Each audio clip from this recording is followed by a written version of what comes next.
According to the Economic Policy Institute, pay is one of the biggest concerns for school staff across the country. Employees are also concerned about COVID and their health, and schools are feeling the effects. State and local public education systems lost nearly 5% of their workforce since the pandemic started. In fact, our Erica Ferrando had spoken to leaders in St. Tammany about a different group of school workers before this week's blow-up. Now, she asked about teachers. Erica picks up our coverage with how the crisis stretches across Southeast Louisiana and the country. Our education system is in a crisis. We're experiencing a tremendous shortage in all of our personnel, but amazingly teachers. It is exhausting. Very hard to make ends meet.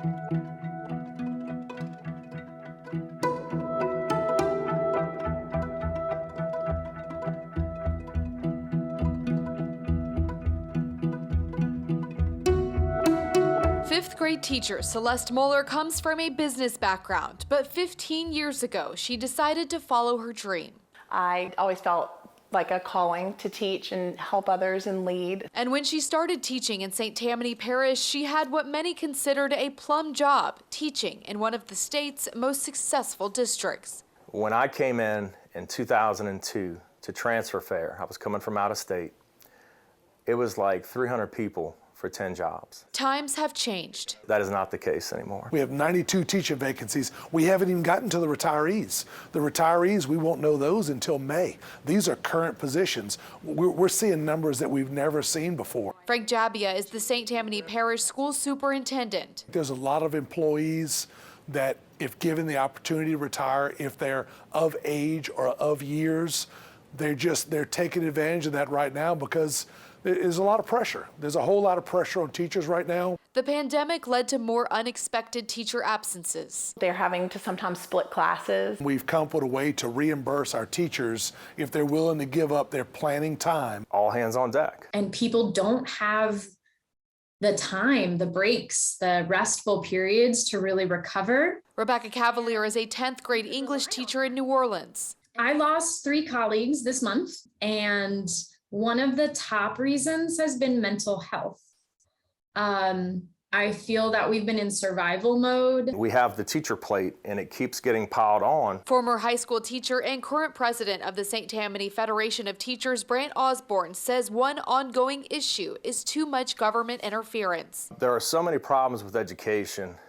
COVID just magnified all of them. There have been monumental changes with teacher autonomy, when we could have teacher choice in what we taught. A lot of our goals are being brought down to us from the state.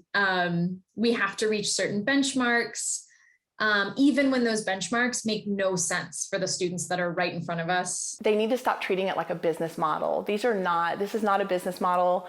These are children. I think if teachers would be a lot more willing to put up with the mess if the pay was a little bit better. James Soul left the teaching profession this year for a job in sales. When I had my first son and my wife was staying at home, we were on public assistance with WIC.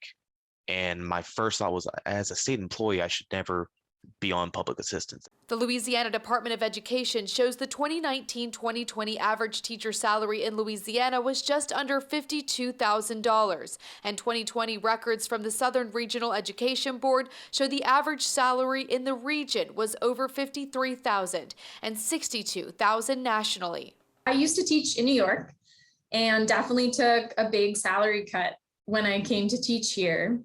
And I'd love to say that the cost of living is much less, but it's really not. You're seeing the same rate of pay that you made 15 years ago. Some people would look at that and say, why would you ever? And college students may be asking that same question. Nationally, the ratio of job openings to hires has reached new lows. According to the National Education Association, there are currently 0.57 hires to every job opening. The colleges and universities are all telling us the students are just not there. Because they're seeing people that are miserable, overworked, underpaid, and they're just saying, I don't want that for myself. This is really an urgent matter for us. Commissioner of Higher Education, Dr. Kim Hunter-Reed, has a task force looking at the challenges with recruitment and retention of teachers. So we see, as we had pre-pandemic, less students enrolling in colleges of education, less students completing, and an exodus from the classroom. She says there are solutions. One, bring retired teachers back into the classroom. The return to work laws are very challenging, and so we have to take a look at that. But several people have said if we want a surge solution, that is the place to go. Try to get retired teachers back. They can continue to receive their retirement plan, but also earn a salary. Governor John Bel Edwards is proposing a teacher pay raise of $1,500 for K-12 teachers and $750 for school support staff. We've got to do more. I think Governor Edwards is taking a step forward. I don't think it's enough. To try and fill those classrooms quickly, starting this summer, Jabbia plans to host an alternate teaching certification program so non-education graduates can earn a teaching certificate. It's a great way to attract people that live in St. Tammany that didn't think about education originally, maybe. And teachers, they want a seat at the table to make decisions that impact them and the kids they teach. We need to get back to basics. We need to allow our teachers to teach. We wish people would trust our certifications and our high level of degrees that are required to have this job. We still love teaching, being there. Despite that calling, educators worry unless real action is taken, classrooms will continue to lose the most vital part of the room, the teacher. Erica Ferrando, Eyewitness News. Well, we also reached out to Jefferson Parish Schools and NOLA Public Schools as of last week. JP had 143 teacher vacancies. And like St. Tammany Parish, they have applied for an in-house teacher certification program. NOLA Public Schools said they're feeling the shortage too and have partnered with recruitment organizations like Teach for America to help overcome that barrier.